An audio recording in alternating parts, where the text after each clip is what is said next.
Today we're talking about something that touches every family, something that's a key part of childhood, but that can strike fear into parents. But yet it's the first step towards creating many lasting, lifelong memories.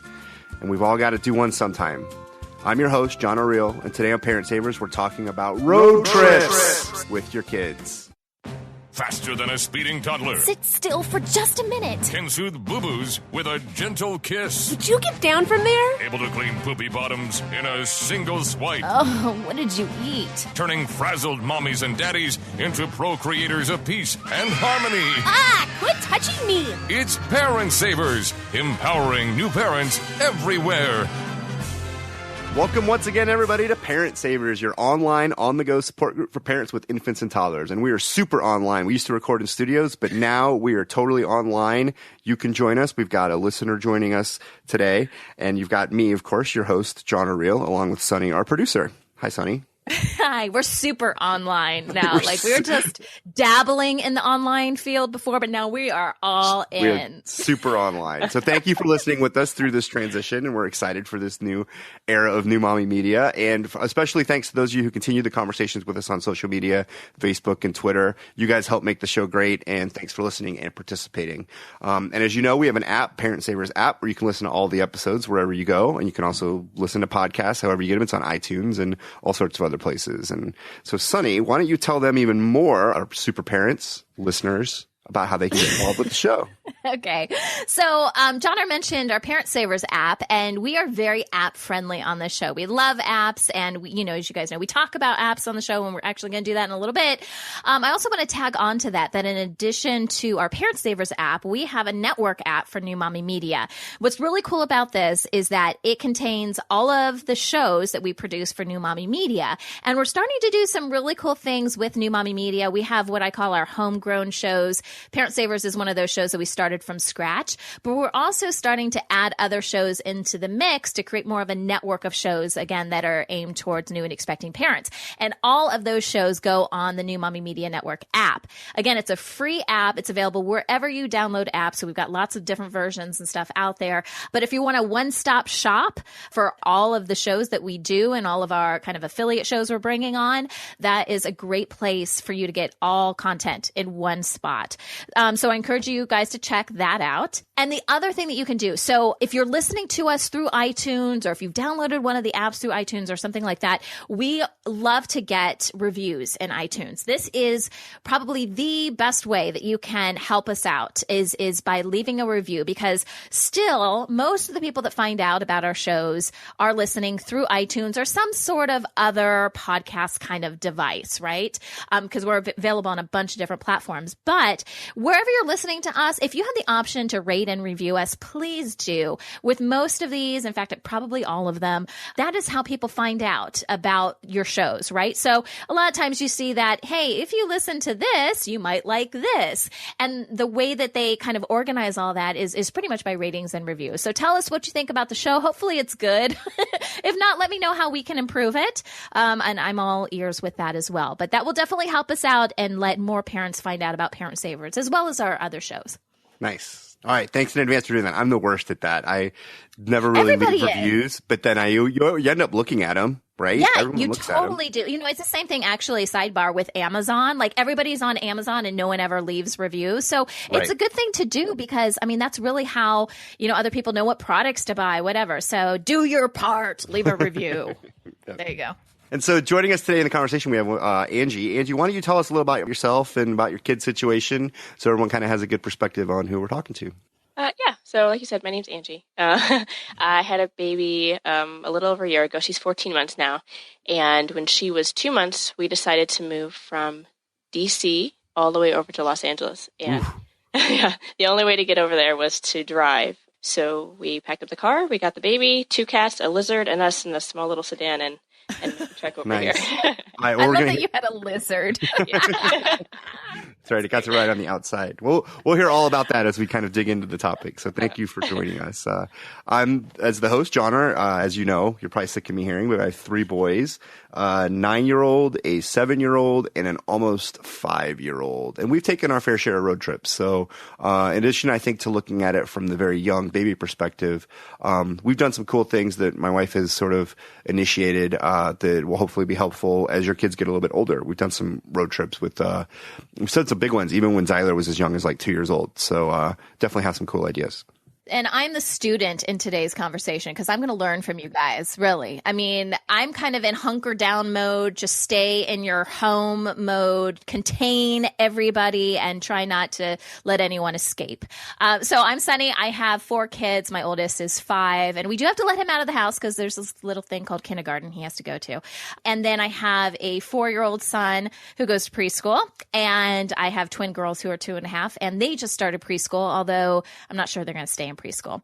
But for the time being, everybody's kind of out of the house for part of the day. And that's what I call my road trip. That is me making the stops. The road trip is going to get coffee. It's like Starbucks on my way.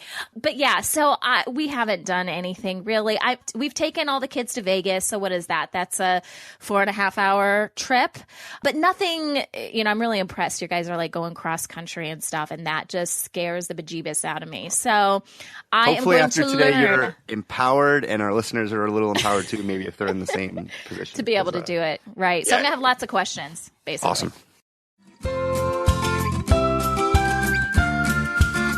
Before we jump into today's topic, we're going to look at another app today. And this was one that I actually am pretty excited to talk to you guys about. I discovered it about a month ago. And this is a paid app. It's $2.99. And if we're bringing along paid apps, that I really believe in it. And and I think this is totally worth the $3. So this app is called Chomp, capital letters CHOMP, by Christoph Niemann. And that's the total app title, has his name in it. We'll have a link on the website. It's Niemann is his last name. Chomp by Christoph Niemann. And so with this app, it uses the camera on your iPhone, and it places the image from the camera into a funny little, pretty simplistic cartoon line drawing.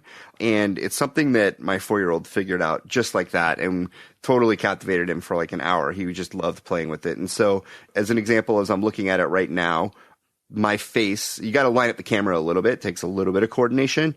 So it's probably for like 3 and up, but 2-year-olds could probably do it too, but my 4-year-old had no problem.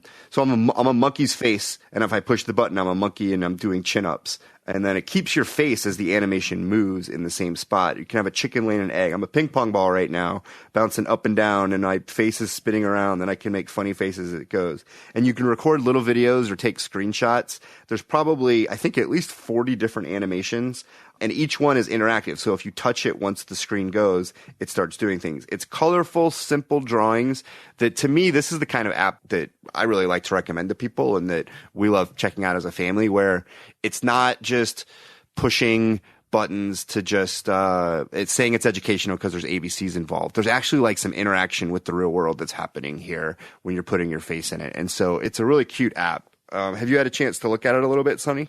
Yeah. So I went on, I haven't had a chance to download it yet, so I can't really talk about the functionality overall of it, but it looked really cute. It reminded me something of, that my kids and I, and really my husband likes to do this with my kids. The jib jab kind of videos that you do.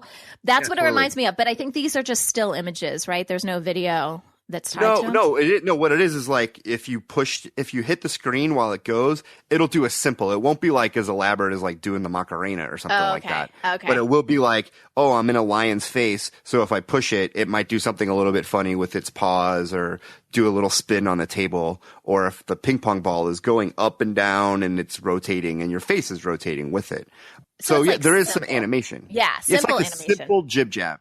Yes. And I love that because honestly, I'm not going to pay all the money for Jib Jab. I've contemplated it, but I think it's like $15 a month or something. And then it's unlimited. Anyway, this is not a promotion for Jib Jab. But I would definitely make, this is $3. Like you said, if my child can take the pictures himself and it's all right there, and it's just, we have like an iPad that they can play with. It's really, we call it the family computer.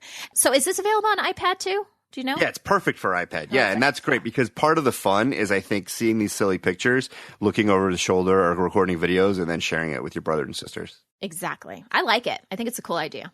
Yeah, so definitely check this one out. But it's Chomp by Christoph Niemann. That's the whole title. You need to put that in and then check it out. $2.99 on the App Store.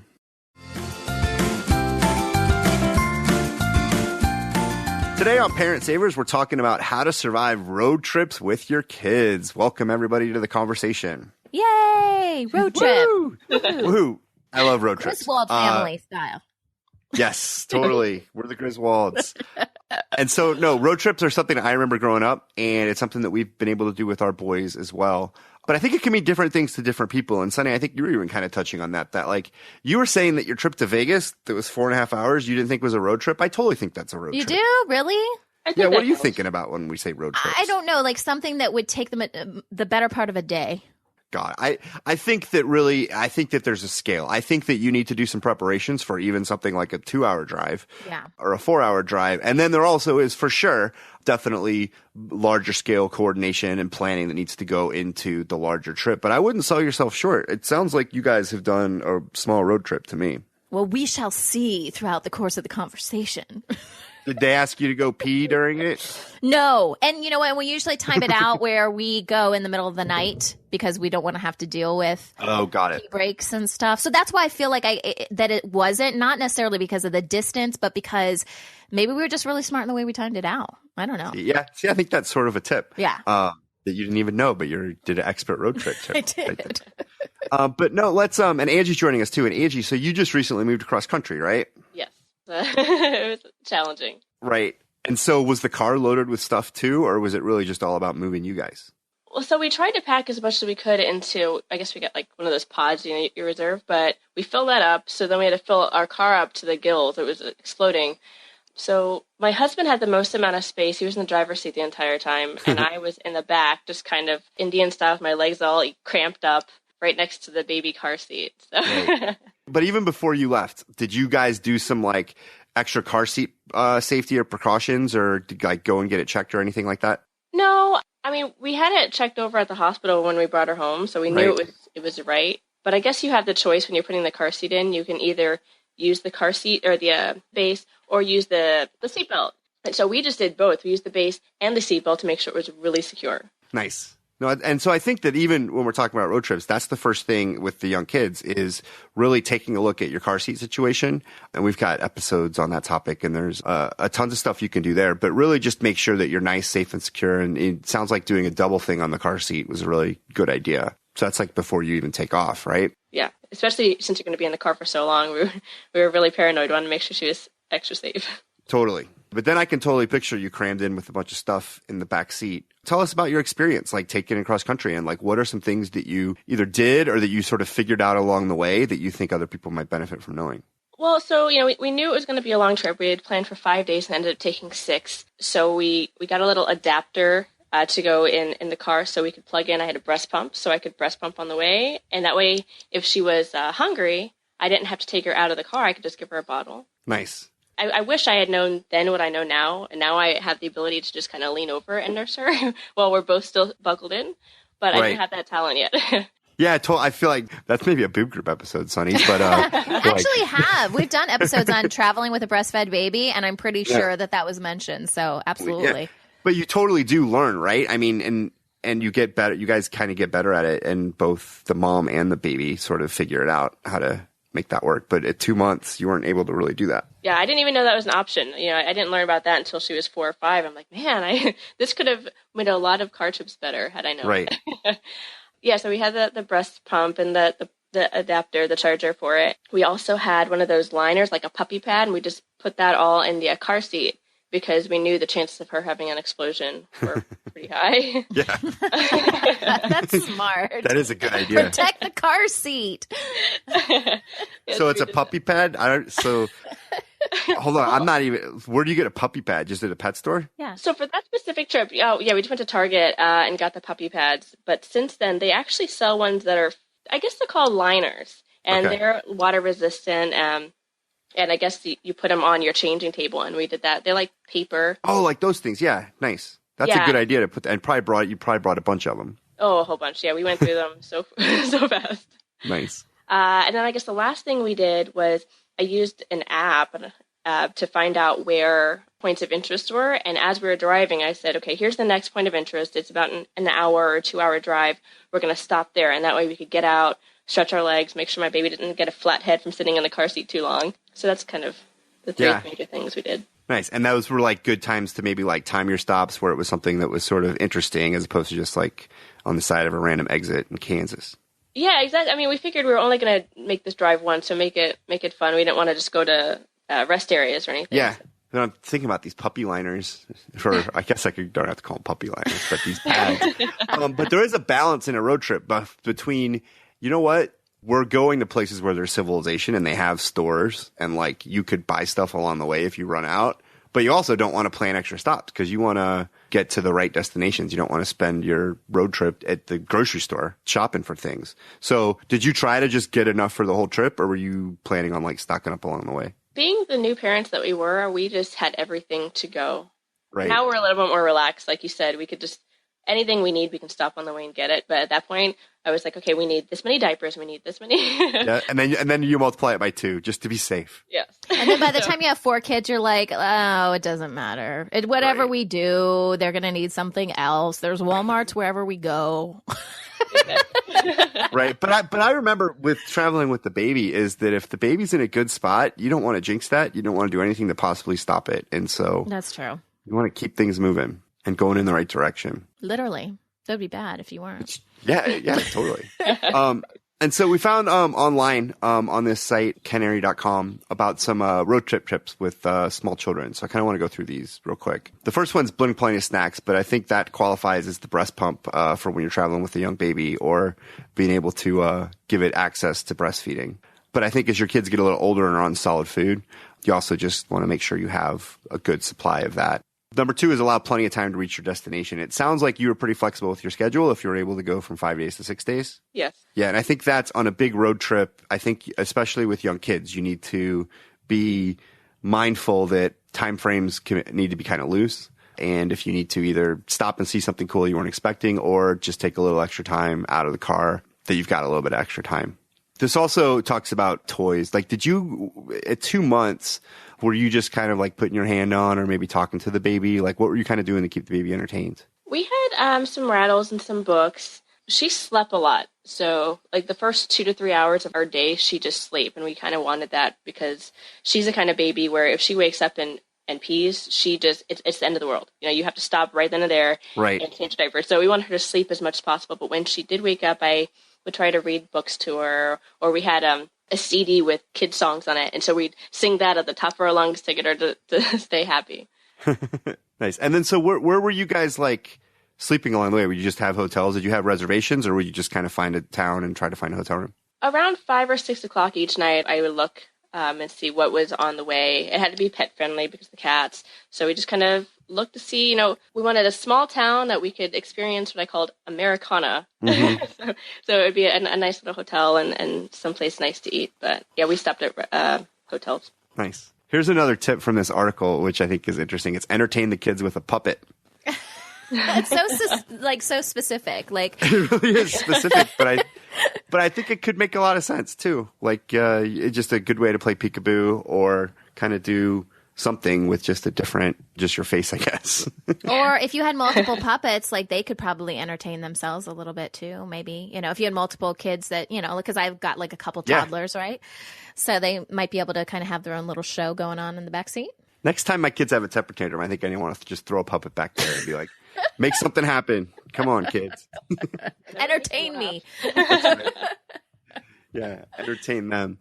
And then, a lot of it is about preventing leaks and spills too. Whether it's through, you know, using maybe special diapers, the either overnight kind if you use the disposable, or just being able to pay attention, like to how quickly the diaper gets full. But also the car seat protector is a huge thing for traveling with babies. And now I'm mad that we never did it. And there's a lot of products out there now. I'm seeing more and more pop up. Things that even covers that you put on your car seat like regularly so it doesn't get dirty, you know, so not just for a road trip, but there's a lot of stuff out there like that. And I often wonder, I keep thinking I'm going to get my kids one of those like organizers that goes on the back of, one of the main seats, like the driver's seat or the passenger seat, and something, to collect all their toys. And I saw one the other day where it kind of slopes down and it tucks underneath the actual car seat. So it's like creates a little canopy. And if like anything drops, it's supposed to drop on the canopy as opposed to on your floor. And I'm like, wow, that's kind of interesting. But I keep thinking I'm going to get some of these extra things for my kids to self-entertain. And I haven't done anything yet, but I'm thinking about it. The other thing I can think of for traveling like on a long trip with the baby is just some way to offer shade, because depending on which way you're going, you might get a lot of sun coming in like directly from one side of the car. And so definitely a way to keep the baby shaded, but you don't want to cover up the baby too. So like a shade for the window is probably a really good thing. Did you guys have anything like that, or were you able to just kind of keep track of it? I guess you were driving straight west, so maybe it didn't matter. I did bad in that in that area. I tried to avoid it. I was like, we don't need it because as soon as we get it, she's going to turn front facing. I know it's 2 years, but I felt like the 2 years was going to go by really fast. So I kept saying we don't need it, and I would just put like a blanket over her car seat. Yeah. And then just recently we caved in because it was getting really bad. So we just got the shades, and it makes a difference. I should have gotten it way back when. Nice. I have a tip on that one. So this was an issue for us. We recently got a new minivan, and we got like the basic bottom of the line because we got a really good deal on it. Anyway, it didn't come with any tinting. And all my cars previously, since having kids, had some sort of tinting on the back windows. So I didn't realize like how important it really is to have tinting. Like I'm like blinding my kids even going to kindergarten every day. And so I got these, they're kind of staticky kind of things that stick to the windows. And I'm really glad I got the ones I did. And there's multiple brands out there that do this, but it literally, it's kind of a filmy thing and it goes right on there. And you kind of got to work out the bubbles and stuff. But those types work really well. If you ever talk to some sort of car seat technician or anything like that, they usually say they don't want anything big and bulky because if there is a car accident, things could dislodge and they could hurt your baby. But one other additional thing that I found with that is our new car, which I think is really cool, those windows actually can roll down. And I've never had, my first minivan didn't have that option. So anyways, and so these protectors were really nice because they'll roll all the way down and it won't like lodge or, kind of get stuck. So if you're thinking about getting something like that, keep those couple things in mind. And like I said, there's lots to choose from out there, but it can definitely help you. Couple more tips about babies, and then I think we'll get into toddlers. But these actually kind of apply, I think, to kids of all ages. But like baby wipes and paper towels in the car, those come in so handy for so many different situations. Yes. We buy them in bulk. We buy baby wipes in bulk. And someone told us before we had kids that, you're going to end up doing this. And we're like, what? Why would you do that? We find uses for baby wipes in every situation. So yeah, we keep it stocked in our car. It's a staple. And we really stock up when we're traveling. Yeah, we're like squirrels with it. Like, I'm going to put one behind this seat here just so it's there, and I'm going to do it there. So then when you go looking for one, like, yep, there it is. Right because there. When you need a wipe, you need a wipe, Yes, really. Urgently, usually. And then also just bringing like some resealable bags. It's good for if there are accidents or blowouts, or if you need somewhere to stash it before you can get to a place to wash things. Put them in a zipped, sealed bag. Also maybe just good if trash is generated or anything. Again, you can find lots of different uses, whether for babies or up, to have like a box of like the gallon-sized sandwich resealable bags. Mm-hmm. We tried that at first, but it was a long trip. And she had her first explosion the first day, and I wanted to put it in a Ziploc bag. And my husband was like, yeah, we're not going to drive with that for the next week in our car. So you might also want to be prepared to part ways with some clothes if it's going to be okay. That's right. So bring disposable clothes. We had to throw it away. That's a good Which point. isn't a bad idea. But I mean, you could also, I feel like I could travel a day with that stuff, and then when we got to where we were staying for the night, could rinse it out. Like if you have a blowout kind of thing, is that what you guys are thinking? Yeah, totally. Yeah, totally. But I can also understand the freedom and liberty of just saying sayonara to that stuff too. Yeah, I think I cried a little bit, but I lost that battle. It's certainly not very green. Yeah. No. All right. So as we transition, I think, into talking a little more about as kids get past the baby stage and are able to sort of interact more, maybe tell you what they want, or toddlers and preschoolers, we'll talk about that right after this break. So we'll be right back.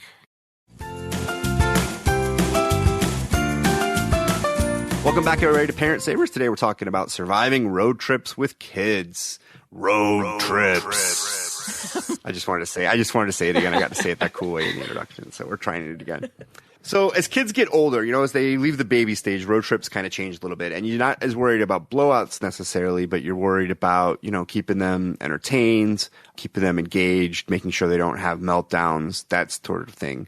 And so we opened this up to some of our listeners about some of the tips that they had. So Sunny, this was on Facebook, right, that we put out the call for some advice? Yeah. And so first of all, just want to plug a little bit. So if you're thinking about, being involved in Parent Savers and you're not sure if you actually want to be on the show, you should still join our Facebook group because we do more and more of this where we're posting questions that we use in the show. So just because you're part of the group doesn't mean you have to be on the show. You can just submit comments, which is what a bunch of these parents did. So we definitely give them, some props as we go along here. So yeah, we just said, what's your best idea or suggestion when doing road trips with young kids? And that's how we defined it, young kids. So let me read some of these. So Courtney says, electronics for the win. And I know we have done some episodes in the past about usage of electronics and where do you draw the line and stuff like that. But, I asked my son before we started recording today, who's 5, and I said, what do you like to do when we're in the car for longer periods of time? And he says, I like to play with my iPad.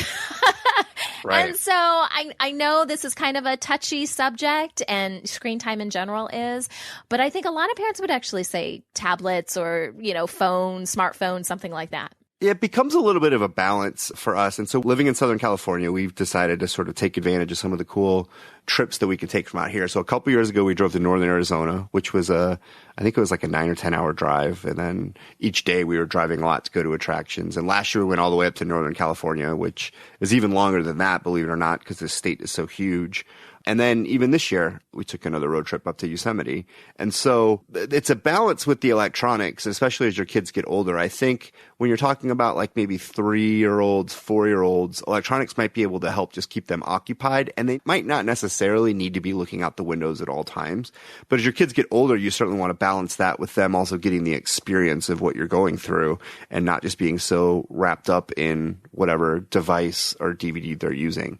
So we found like that strategic timing of it. I mean, and just in general, we bought these portable DVD players. It was like $100 and they're 2 that are linked together. So they strap on to like the back of the driver's seat and the passenger seat. And so it shows the same thing, but we only bust those out for road trips. But so when we take a road trip, our kids get super pumped up. They're like, I can't wait to spend hours in the car because we get to watch DVDs in the car. It's something that is a treat to them. But what we have figured out is that we need to at times be like, okay, at this time we're not going to watch DVDs because we're driving through some pretty awesome scenery right now and you guys need to see this. Some other things, though, that parents reach out to us and said. So Nikki says, I go to the dollar store and I buy a bunch of small toys and I wrap each one individually in wrapping paper with a lot of tape. And she doesn't continue on, but I'm assuming she spreads those out throughout the trip. And then they're like little presents, right? And like, oh, if we're good for the next hour, we get this little gift or, something like that. Yeah, it gives them something to look forward to. And I think something to, if you make them like small attainable goals, it gives kids definitely a reason to, stay quiet, pay attention, just not melt down. Yeah. And I wonder if all the tape is so it takes them a while to get in there. So you don't even just open it. It's like gorilla taped. All right, so Stacy says she brings a giant crate of library books, some with CDs, so they can listen to them in the car. She also says new toys, Magnadoodle, I'm not sure what Magnadoodle is, snacks in the car so we can run around when they stopped. But I love the idea, and we've had a couple people say some sort of like audio. So CD, someone mentioned audio books, and like I subscribe to Audible because I like to listen to books on tape as opposed to read them. And so, but they have kids books and stuff like that as well. And I know through our car, we can kind of, set it up so everyone can hear it through the speakers. So even listening, I don't know if it has to be visual. I know a lot of people have DVDs and stuff like that in their cars. We don't have anything like that. We're not all that fancy, but just something like listening to a story might work. Again, my kids really like ghost stories right now. So maybe if I put on some ghost stories, especially if we're driving at night, that could be kind of cool, actually. No, and combining that with the library idea, too. Books on tape from the library is something you just need a library card. You can check them out, definitely for the length of your trip. And, I mean, listening is great because you're using your imagination. The kids are maybe looking outside. And if you think about it, sometimes like you hear certain things and then it makes you think of like where you were when you heard it or certain spots. And so certain stories can just immediately kind of take you back to those spots on your road trip too. We listened to a Magic Treehouse book and the 4-year-old was totally into it. Tyler loved it. And we were driving through, I think, Napa and like wine country and stuff. And now even just thinking about that book makes us think about that part of the country. Yeah. Whatever happened to I Spy? We're playing games. Why can't we go back? I mean, is there any other games besides I Spy that you guys played in the car to kind of pass the time? It's a license plate game where you have to collect license plates from different states. Oh, yeah. Yep. And you kind of mark it off your list. Yep. Have you guys ever been able to get very far, though? I'm like, oh, another California plate. Oh, another California plate. I feel like I remember a road trip when I was a kid where we did pretty good. Yeah. And when you see the Alaska, Hawaii ones, you get super excited. That's true. That is kind of cool. Yeah. But a couple things that we've done with young kids, and this is even for shorter car rides, is just one, the colors of the rainbow game. Mm-hmm. Let's find something that's orange. Let's find something that's green. It's usually pretty easy. Yeah. And blue. But you can look for different colors. You can also, if they're starting to be able to, as they get a little bit older, recognize the letters of the alphabet. Yes. And numbers is just be on the lookout for letters. And hey, we're on A. Now we're on B. And that can really pass a lot of time because you'll get to a letter and then you need to start looking. And it really gets you looking at the billboards that maybe are around and just all the other signs. Oh, and the advertisers will love you for that. Oh, it's true. It's true. No, actually, it was a suggestion from one of our listeners. Allison actually said that. She said the alphabet game with billboards. You could do that with animals. She said different types of food, all that kind of stuff. So, yeah. Yeah, just sort of come up with different things to be on the lookout for. Okay, so one of our last submissions comes from Amber, and I really think it ties into what Angie was talking about earlier. She says, Google search for parks in the towns that you're going to be passing through. So you already have them picked out before you decide that you need to stop. And I know, Angie, you were talking about just kind of finding places in general. Did you find any parks? Was that kind of part of the thing? Like, hey, let's find a playground and let the kids just kind of burn off some energy. Well, you have a baby, so probably not so much, right? Yeah. Not so much with the parks yet. Yeah, it's more like here's a fun place to eat, or here's a point of interest. Like at one point, I don't remember what state it was in, but it was a Popeye statue. So we went 10 minutes off the highway, and we got her out and took a picture of her in front of the Popeye statue. Oh, that's cute. Nice. John, have you stopped at any parks or anything like that on road trips? Yeah, definitely. I mean, just anything to get the kids to be able to take a break, get out some energy. It could be a park. It could be just a nice area on the side of the road. You could be at a place where they might be able to take like a quick trail or something like that. We were driving down PCH, I think, one time and able to just get out, break it up, let them get out some of that energy that they have just from sitting in the cars. Because kids want to be out and moving and playing. And I know we're trying to survive the road trips, but you also need to give them that time to just sort of let go and let loose. Right. All right. Any other questions about road trips? What do you got? Oh, are we going to talk about the how much longer are we there yet kind of questions? Oh, yeah. So here's an idea. I'm going to take credit for this one because I don't think I read it anywhere. I think I came up with this one on my own. I've told a couple people about it. They like it. So what we did before we left on our road trip is I got a couple rolls of quarters, and I think I gave each kid like $5 in quarters and said, all right, this is your money. So you can ask us how much longer will it be till we get there once every hour. But if you ask it any more than that in an hour, you have to give me a quarter. So if you're really, really dying to know an update, it's just going to cost you your money, a quarter. And so they then have a reason to not ask and to remember what you said 10 minutes ago so they don't have to ask again. Uh-huh. And it really worked for us. And it has made road trips bearable that they end up getting these quarters, which we then can use to make like smushed pennies or whatever. But then they're sort of in control and the onus is on them. Like, hey, you're free to ask it, but it's going to cost you a quarter. Ah, and it also teaches them some money management, in the process, I think.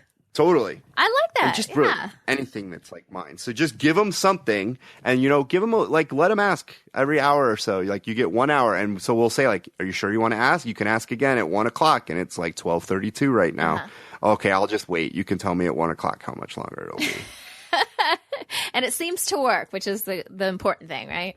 Totally. Well, thanks so much for the conversation, everybody, and thanks to everyone that listened to us today. And I hope that you feel empowered to go take a road trip. And if you do, tell us about it. If you've got some good tips, definitely let us know, because that helps, not only helps us, it'll help the other listeners. We'll be sure to pass it along. So for more information about road trips and some of the links we talked about with some of the other tips, you can visit our website at newmommymedia.com and check out the episode page. We're going to continue the conversation about road trips for members of our Parent Savers Club. For more information about how to be a part of that and what that even means, I'm not even going to tell you. You got to go to our website for that too. So check that out for Parent Savers Club info.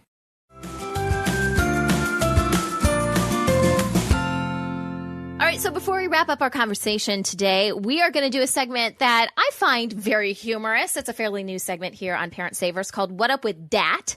What up with that? So it's not that, it's dat. You know, we're very specific about this. And so it's where you guys basically tell us these crazy things that your toddlers do that you're just like, I don't get this. This isn't making sense to me, and I don't know. And it seems to be a toddler thing. Like, it's not just a kid thing. It's like a toddler thing usually. But this one, I guess the one from our listener today could be kind of viewed, I don't know, kids do this, I think, throughout childhood. And so it's from Diane, and Diane says, I don't know if the flexible napping skills are weird exactly, but they are definitely the most noteworthy. My father-in-law tells me that my oldest son reminds him a lot of my husband, who used to crash out in the oddest places as a child. So basically, she's talking here about kids just crashing out wherever, and probably in the weirdest positions. It doesn't seem to bother them. In fact, the host for our show, Twin Talks, her name's Christine, if you guys haven't heard the show yet, she posts on Facebook. I find it absolutely hysterical. She always posts on Facebook these crazy places that her child falls asleep. I mean, it's like, she would probably fall asleep in her food at the dinner table kind of thing if she could. But it looks so uncomfortable. But the kids, like, I guess they don't need as much. When you're tired, you're tired. When you're tired, you're tired, right? I mean, I guess it really doesn't matter. John, or do you remember your kids passing out at weird spots? This one just showed up in my Facebook memories feed. So we were at Legoland one time, and we got churros for the kids. And I think they were probably we just had 2 at the time, and 4 and 2. I think it was before Zyler was born. And so they each got like half their churro or whatever. And so there's the older one is just licking his fingers because he's just eating a churro. The second one got halfway through and passed out. So he's just passed out, holding the churro in his hand, just mid-bite, with just in churro bliss.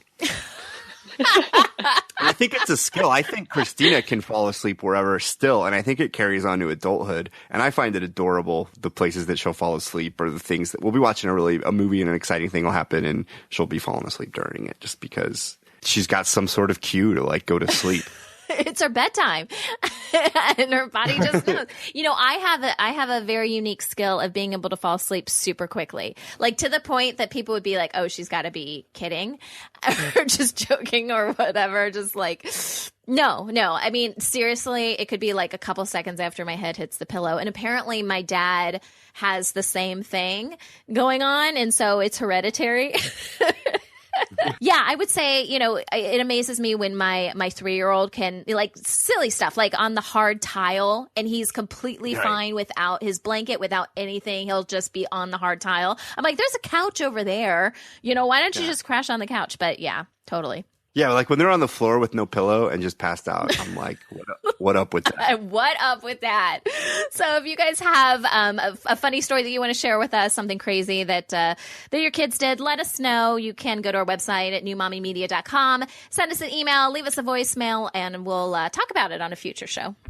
That wraps up today's episode of Parent Savers. We appreciate you listening. Don't forget to check out our sister shows, Preggy Pals for expecting parents, the Boob Group for moms who breastfeed, Twin Talks for parents of multiples, and Newbies for those going through it for the first time. Plus, there's even more shows on the New Mommy Media Network, so make sure to check them out if you're a concerned parent who listens to the podcast, which, if you're listening to this, you probably are. This is Parent Savers, empowering new parents. This has been a New Mommy Media production. The information and material contained in this episode are presented for educational purposes only. Statements and opinions expressed in this episode are not necessarily those of New Mommy Media and should not be considered facts. While such information and materials are believed to be accurate, it is not intended to replace or substitute for professional medical advice or care. and should not be used for diagnosing or treating healthcare problem or disease or prescribing any medication. If you have questions or concerns regarding your physical or mental health or the health of your baby, please seek assistance from a qualified healthcare provider. How would you like to have your own show on the New Mommy Media Network? We're expanding our lineup and looking for great content. If you're a business or organization interested in learning more about our co-branded podcasts, visit our website at newmommymedia.com.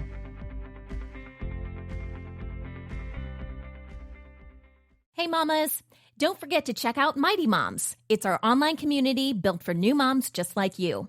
Not only can you connect with other moms, but you can also join us backstage for special mom-only online events. And you'll also be notified when we're recording so you can join us as a special guest. Visit our website, newmommymedia.com, and click on the Mighty Moms banner. It's free. That's newmommymedia.com. See you there.